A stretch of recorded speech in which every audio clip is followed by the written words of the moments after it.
G'day traders, welcome to wrap up of Monday the 23rd of April. So daily charts, here's the Monday here. So when we opened up this candle here, by the time we got to the cash market, the ES had quite a dramatic push down. It had already pushed down about 15 points, and it started a real good red candle formation.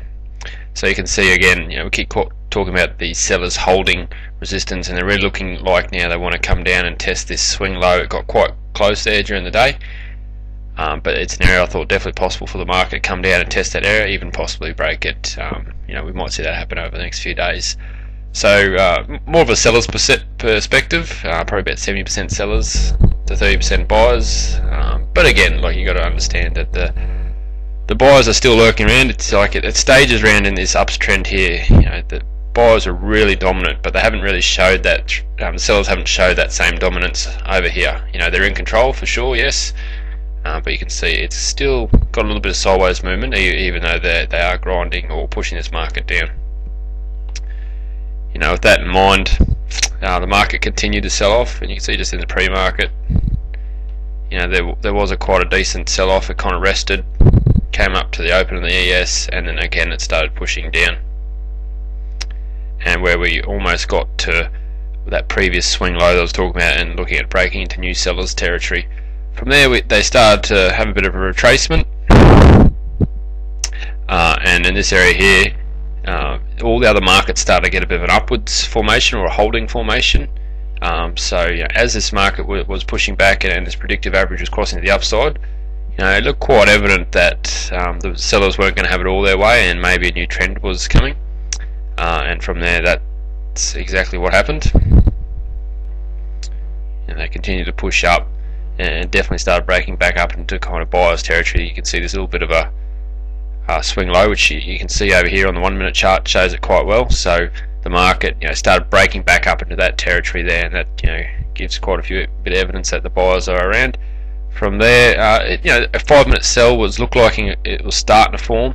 You can see it had a go here, and even if this did come, it wasn't particularly the best of areas, like we said, because they're starting to get some holding patterns. It looks like the buyers are taking control. From there, it held a little bit, and you can see this moving average swung around to the upside, and then the predictive cross to the downside. So by the time it did it here, it's very much a buy formation, and it's actually a 5 minute fade, and the 5 minute fade worked really well.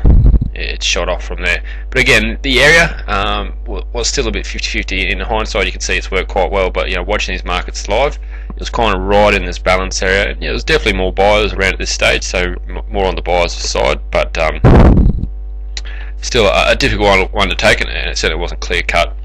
From there we pushed higher, and basically the market topped out when it got back to that cash market highs.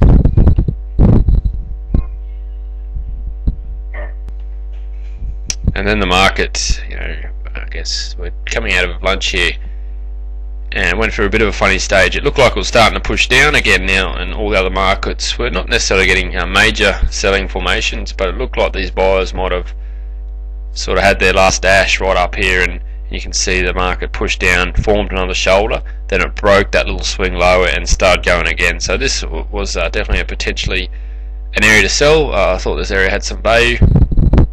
It was starting to break down and really get some momentum, but then all of a sudden it quickly swung around in an area that became quite strong on the sell side, then became very strong on the buy side. You can see it's flipped around, the moving average flipped around really quickly to it, and from there it's easily broken its cash market highs and pushed higher. And at that stage there, looked like the buyers were really going to have a go and try and finish the day on a high.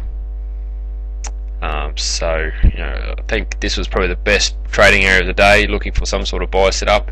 And the market pulled back nicely around this area and gave an opportunity to buy. Basically, as it's pulling back to the previous resistance area, this now becomes a bit of a support, and the market held there fairly well, and then pushed higher and tried to go back towards those swing highs again to finish off the day. So to show you on the 1 minute chart, here's this downward formation. So we basically bounced between power points to start off with, then we pushed lower, we bounced at this swing lower area, or this area that's a bit of a low on the daily chart. From there we start to get some holding patterns, and you can see all through here it's really hesitating to push down any further, and you can see it just kept on forming higher highs, and that's where we start to get this grind up.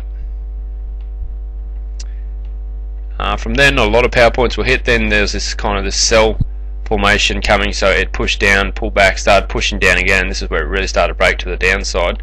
And then this is this area I talked about before. It flipped around, so this green worked really well in the market. This is a reversal power point, so it certainly did its job in this kind of situation.